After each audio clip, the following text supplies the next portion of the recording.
mampu untuk memberi kemajuan kepada bangsa Indonesia. Menteri ESDM Bahlil Lahadalia memberi sinyal kemungkinan menghentikan ekspor gas Singapore's electricity supply during an emergency. Indonesia hentikan ekspor gas murah.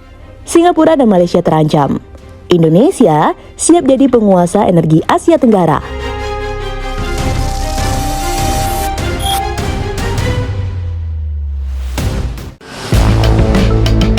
Dunia saat ini memang tengah sibuk berlari menuju era kecerdasan buatan dan teknologi tinggi. Namun di tengah euforia itu, Presiden Prabowo justru memusatkan perhatian pada sektor pangan dan energi. Bagi sebagian orang, langkah ini mungkin terkesan kuno dan ketinggalan zaman. Tapi disinilah letak strategi besar yang kerap luput dari perhatian. Jika diperhatikan lebih dalam, negara-negara besar yang saat ini menguasai dunia seperti Amerika Serikat, China, Rusia, hingga Eropa, tidak hanya berjaya karena teknologi semata, tetapi juga karena kekuatan mereka dalam logistik, ketahanan pangan, dan energi. Sejarah pun telah berkali-kali membuktikan bahwa pemenang dalam konflik global selalu ditentukan oleh siapa yang paling siap secara pangan dan energi. Dan inilah yang mulai membuat negara-negara tetangga seperti Singapura dan Malaysia ketar-ketir. Karena strategi Prabowo bisa jadi ancaman serius untuk ketergantungan mereka yang selama ini tak terhindarkan pada Indonesia. Lalu, seperti apa ancaman nyata yang mulai dirasakan oleh Singapura dan Malaysia atas langkah berani Prabowo ini?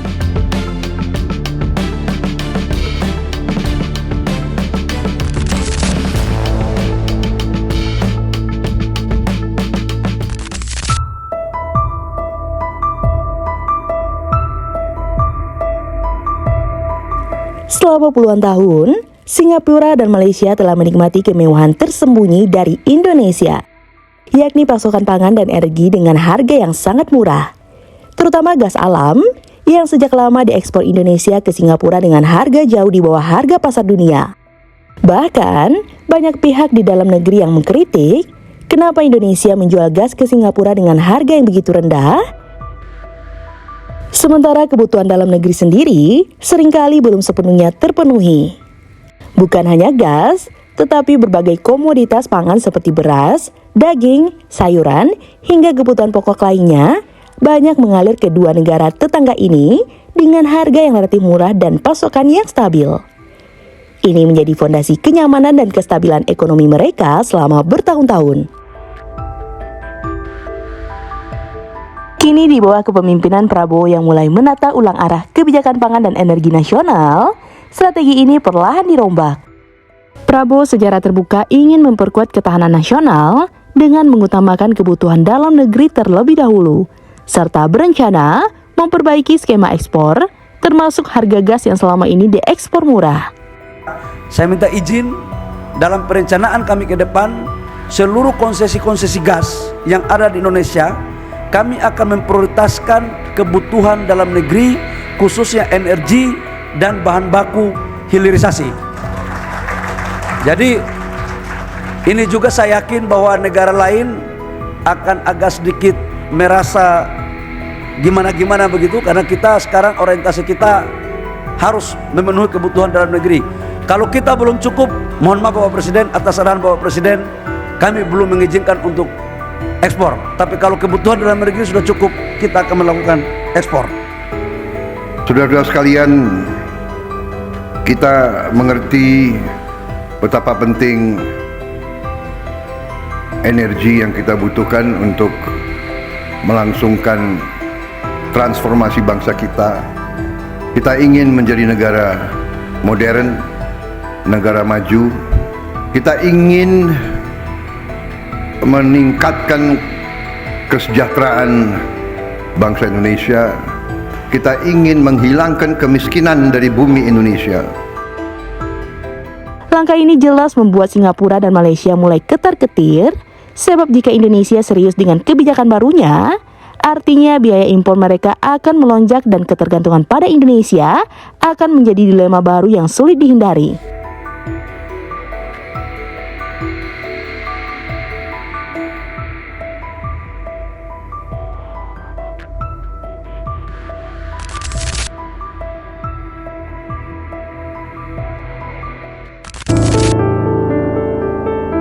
Di Singapura, gas alam sudah menjadi nadi kehidupan industri dan pembangkit listrik.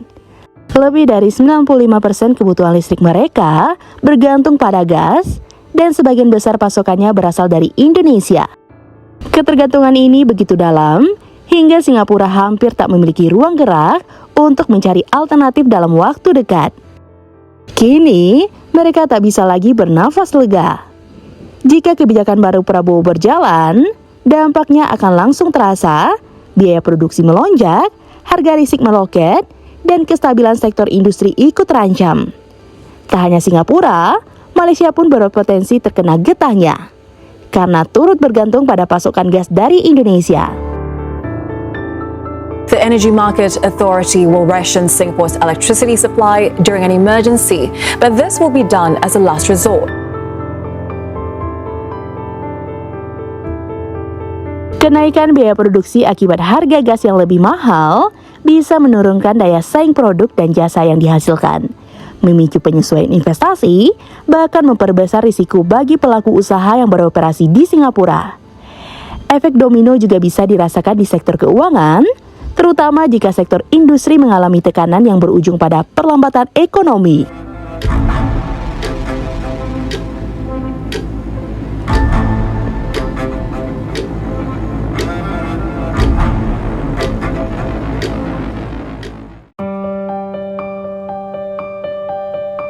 Di balik semua kegelisahan yang dirasakan Singapura dan Malaysia, justru tersembunyi peluang emas bagi Indonesia.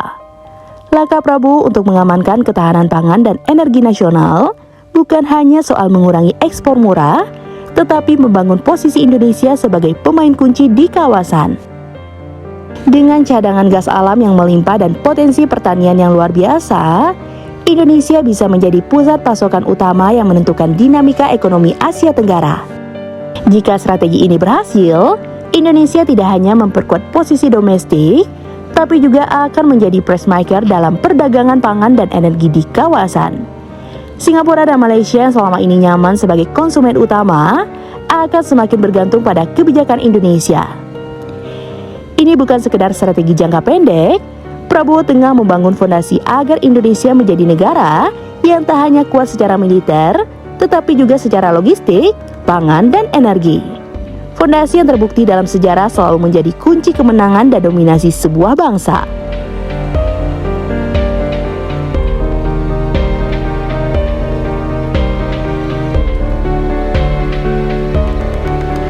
Nah, gimana menurut teman-teman? Komen di bawah ya. Sekian dulu informasi dari kita. Mimin pamit, see you on the next video.